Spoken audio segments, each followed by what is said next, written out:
Ayon kay Lee, nakikiramay at nakikidalamhati ang buong UN Security Council sa mga biktima, kaanak at sa lahat ng mamamayan ng Japan. Samantala, mga elepante sa isang national park sa Kenya, kinabitan ng Global Positioning Satellite o GPS sa kanilang leeg. Una-munang pinatulog ang mga elepante gamit ang telepet. Nang kalmado na ang mga ito, lumapit na ang mga wildlife experts para kunan sila ng dugo saka isinabit ang GPS. Pakay ng mga wildlife experts na malaman ang migration route ng mga elepante.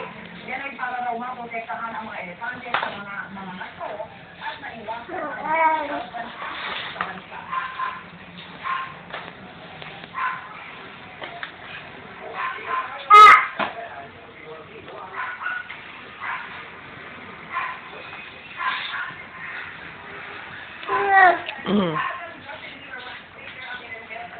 Ah.